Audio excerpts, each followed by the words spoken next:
सभी को मेरा गुड मॉर्निंग। जैसा कि आप देख पा रहे हैं, आज 24/5/2024 को मेरा जो है भाभा का इंटरव्यू हो रहा है और ये मैं वहाँ पे अपना प्रेजेंटेशन दे रही हूँ।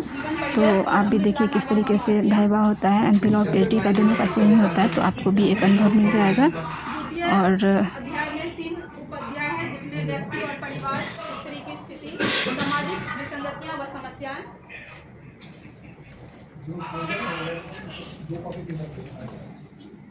तृतीय अध्याय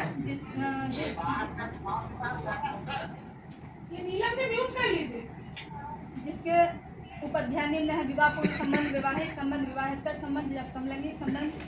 और जो लास्ट अध्याय है उसके अंतर्गत आता है भाषा और स्थापत्य।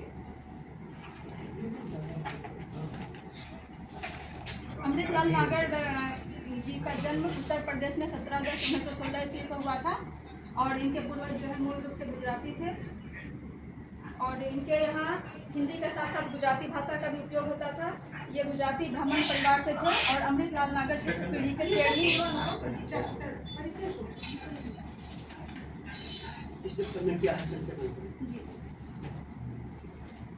प्रथम चैप्टर में तो उनका जीवन जो है और कृतियाँ वो मौजूद हैं सर। और द्वितीय अध्याय में जो है व्यक्ति और परिवार जो है उसके बारे में उन्होंने लिखा है कि व्यक्ति और परिवार में क्या संबंध है।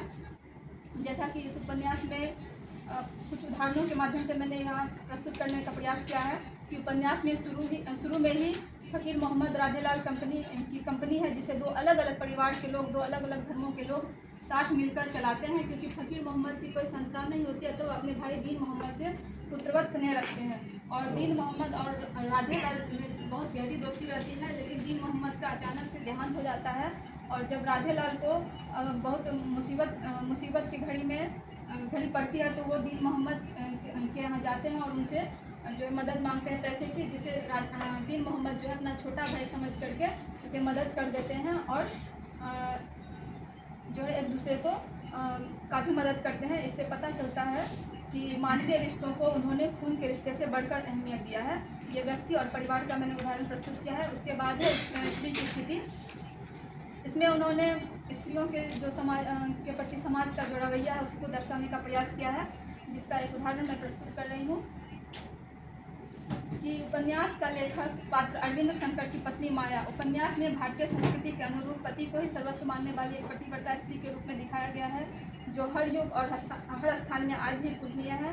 वहीं दूसरी ओर आज की नई पीढ़ी की पतिव्रता स्त्री रानी को भी दिखाया गया है, जो एक बाल विधवा है, परंतु वह पुराने रूढ़िवादी विचारों को नहीं मानती, पढ़ती है और अपना भविष्य स्वयं बनाती है। यानी कहने का लेखक का ये तात्पर्य है कि जो है अमृतलाल नागर जी का जो दृष्टिकोण है नारियों के प्रति, वो चाहते हैं कि जो है भारतीय समाज की जो मतलब मूल्य है उनको लेकर के आधुनिक नारी आगे बढ़े। ये उनकी नारियों की स्थिति के बारे में। हाँ, सामाजिक विसंगतियाँ व समस्याएं, जिसमें कि उन्होंने दहेज प्रथा और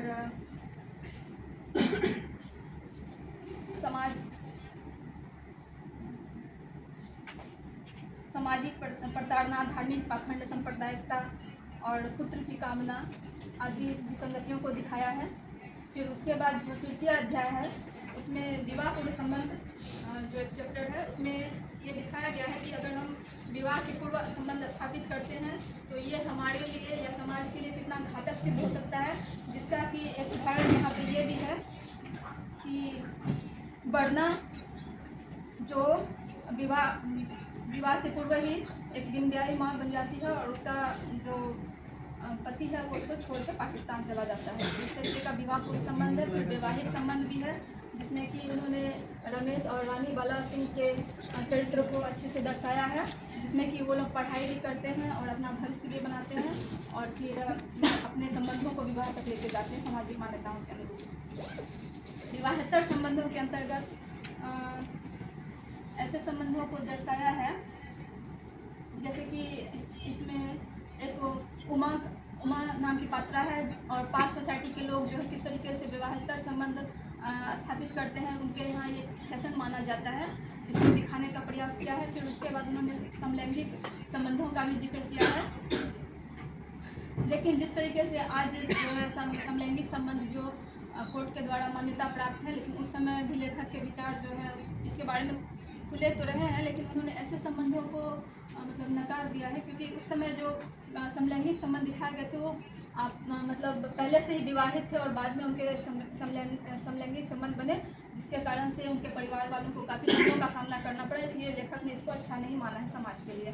उसके बाद आता है शिल्प विधान के अंतर्गत जो है भाषा के बारे में जब हम इनके उपन्यासों को पढ़ते हैं तो मतलब जब इनका एक छोटा एक अनपढ़ पात्र जो बोलता है उनकी भाषा अलग होती है, एक पढ़े लिखे पात्र जो बोलते हैं उनके भाषा अलग होते हैं, और इन्होंने बहुत सारी भाषाओं का अपने मतलब पात्र के अनुकूल, परिवेश के अनुकूल भाषाओं का प्रयोग किया है, जिसमें उन्होंने तत्सम, तद्भव, देशज, विदेशज, अंग्रेजी, मराठी, पश्तो, ठेठी लोक भाषा, अवधि, यानी कि परिवेश के अनुकूल पात्रों के अनुकूल भाषा का प्रयोग किया है। इसके अलावा इन्होंने प्रसंगवश लोकोक्ति, मुहावरा, जीवन सूत्र का भी प्रयोग किया है, जिससे इनकी भाषा काफ़ी अच्छी है। और इसके बाद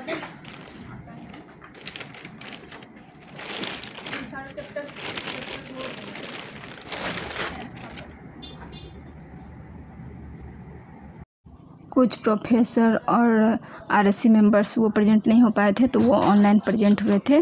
और उसके बाद मैंने सबको भागलपुरी गमछा और अपने जो मैडम जो है जो मेरी गाइड थी उसके लिए मैंने मधुबनी पेंटिंग किया हुआ ये दुपट्टा लाई हुई थी और सबको मैंने दिया।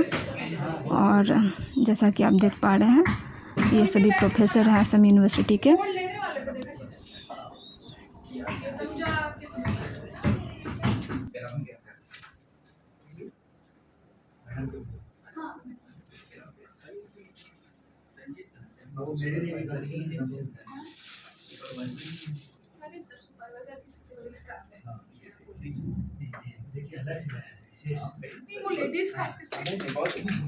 उसके बाद सभी को गमछा देने के बाद सभी मतलब प्रोफेसर लोगों को खाना, चाय, नाश्ता वगैरह दिया। और फिर यहाँ पे हम लोग अपने मतलब एमफिल स्कॉलर, पीएचडी स्कॉलर के साथ यहाँ पे हम लोग चाय नाश्ता मतलब खाना खा रहे हैं। और उसके बाद सारा डॉक्यूमेंट पेपर कंप्लीट करने के बाद जो है यहाँ पे हम लोग आराम से मज़े के साथ खा रहे हैं। थोड़ा मज़े लेके खाइए। काफ़ी लंबे इंतज़ार के बाद आज मुझे जो है एमफिल की डिग्री मिलने जा रही है। मुझे भी काफ़ी खुशी हो रही है और इसके लिए मुझे काफ़ी संघर्ष करना पड़ा। जैसा कि आप देखेंगे भी रजिस्ट्रेशन मेरा 2019 का ही हुआ है, लेकिन आज 2024 में ये मुझे डिग्री प्रदान की जा रही है। तो ये वहाँ की व्यवस्था, लचर व्यवस्था को भी दर्शाता है कहीं ना कहीं। फिर भी मुझे खुशी हो रही है कि आज मेरा मेहनत जो है इतना संघर्ष किया हुआ सार्थक हो गया। धन्यवाद।